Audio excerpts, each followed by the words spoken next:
is? We're great. Fantastic. Very good. Thanks for having us. Of course, yeah. So I guess since we are in the Spirit Store in Dundalk, and this is kind of one of your local venues, what does this venue mean to you guys in terms of, it's such an important gig venue and the amount of people here that have played? Like, how important is it for you guys to kind of have this venue backing you and backing independent artists? Oh, it's everything. We love it. We've probably been playing here for about 7 or 8 years now. In different forms, Yeah. you know, and there used to be the smaller room, and essentially, like, we've so many fun memories there, you know. And we've seen some of our favourite bands here as well, like so many big bands would come to town and we'd see them there, and then we get a chance playing on stage, and your friends are coming, like the guys in today after us or whatever.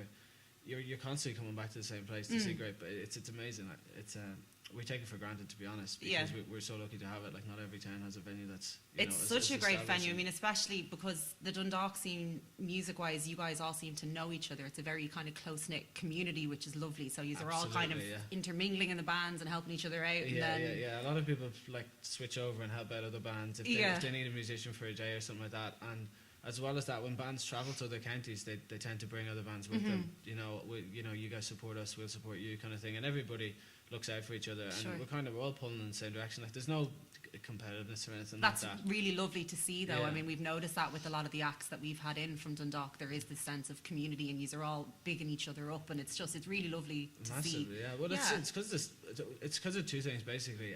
Everyone gets on very well, so we are all friends beneath it, and as well, the standard of music is that good that you want to see. Insane, you want to see the guys do well because they're putting out such good music. It'd be different if people were just doing it because it was fabricated. But you know, it is actual genuine good music and genuine friends doing it. So it's a perfect combination, and we love it. Yeah.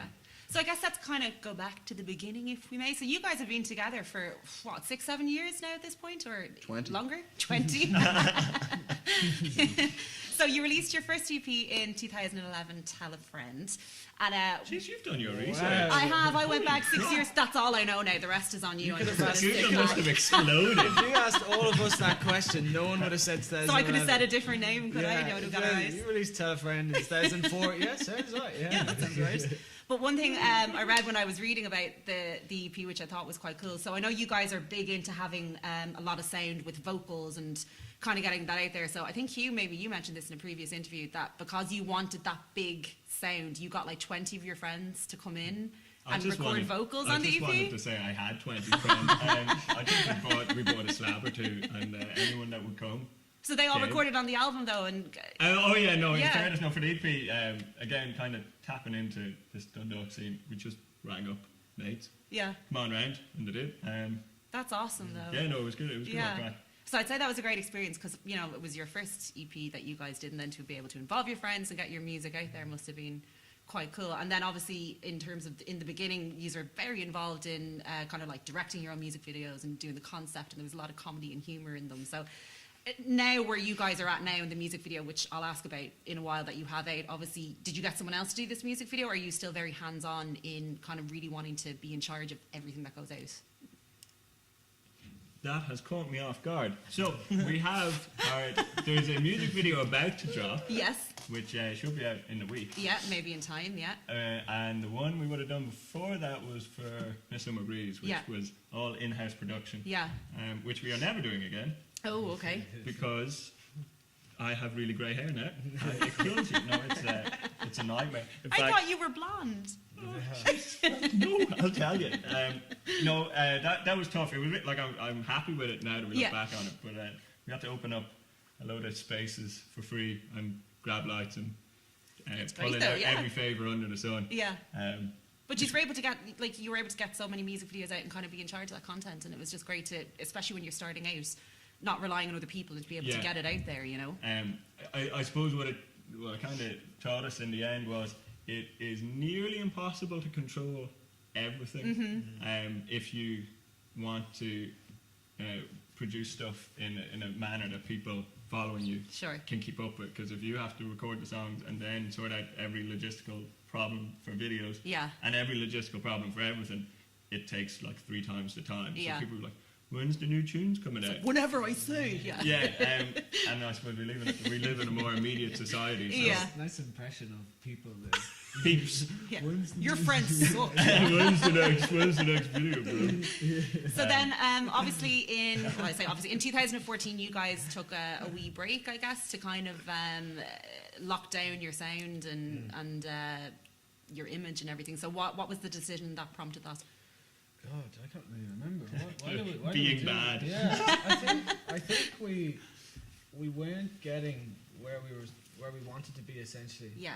I think for a while we couldn't pin down why, and then we basically took a look at ourselves. Then Hugh grew his hair long, and That's you're like, it. Yeah, it's then cool now. but yeah, it took Yeah. that long to grow the hair. And then we came back out. No, in fairness, no, Joe was trying to Don't grow bring his me hair into a this, few don't bring times. me. No, this your guy's hair just question's running. coming next. Yeah. But I think we just we took a look at ourselves and the music that we had, and we knew what we could do, and we knew we weren't dedicating enough time to writing, and we didn't want to be going back in rushing for another gig, going back trying to write some more songs. So we just kind of said, do you know what, we need to just stop this for a while and put it. And I remember actually in here saying to a lot of people, our friends, oh yeah, we're not coming back for another year or so. Okay. And everyone was like, oh, you know, you're missing out on so much. Like, keep going, you can do both.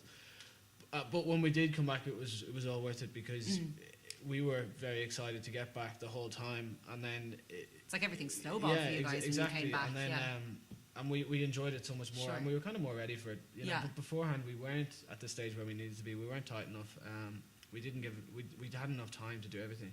So the break, even though I can't really remember it at this stage, but I will say that it helped us form kind of what we have now. Sure. You're more tight-knit now, you probably feel, anyway. But yeah, definitely. Yeah. I mean, we just practiced and wrote a lot, and the tunes that we're playing now were most of them were written back then. Oh, were they? Okay. So you guys, then in 2015, when you came back out, you had your first kind of headline gig in the Spirit Store again, which is great that you guys have this venue here.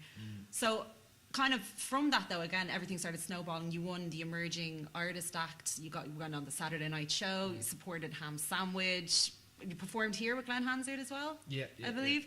Yeah, so what was your kind of favourite memory, I guess, from 2015-16? Because I know all of that was happening and you're at the point where you are now, and then there were so many festivals in 2016. Is there any highlight from those kind of 2 years when you came back out with the new stuff? Maybe Joe or Niall. Sorry, Chris. Well, that was all in the same weekend. The emerging talent competition and RT and the Olympia and Glenn Hansard. That was all in the one weekend. Friday, wow, Saturday, okay. Sunday, so just that weekend for 2 years. Yeah, or whatever. that'll be my highlight there. It was a great weekend. I would imagine, yeah.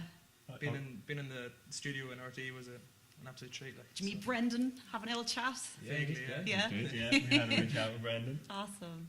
He's a really nice guy. I thought you were great on the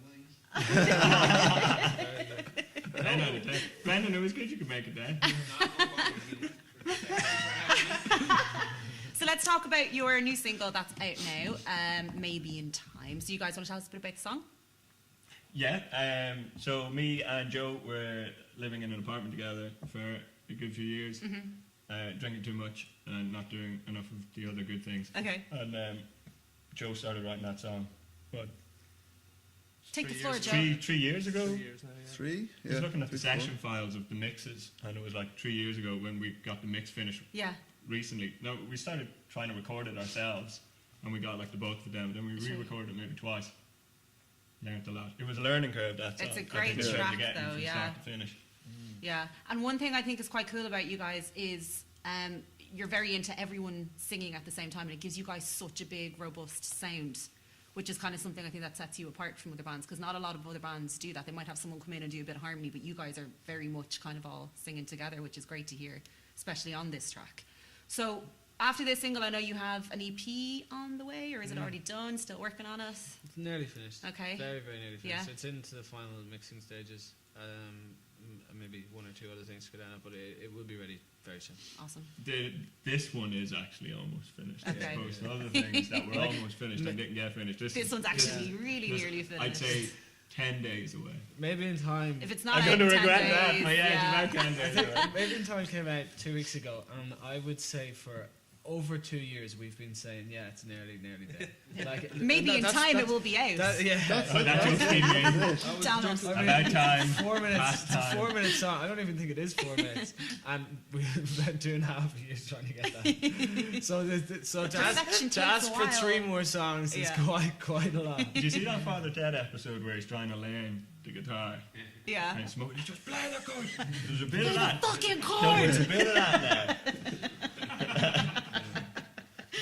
So guys, what's coming up next for you guys, summer-wise? You got any festivals planned? Or are you just going to kind of keep promoting the single and see how it goes and maybe try lock them down later? Yeah, so we've a video coming out for Maybe in Time. Yeah. That'll be followed by the 4-track EP, which I saw the snippet for that. Looks yeah, good. so By the lake, by the that's water. the Maybe in Time EP essentially. Yeah.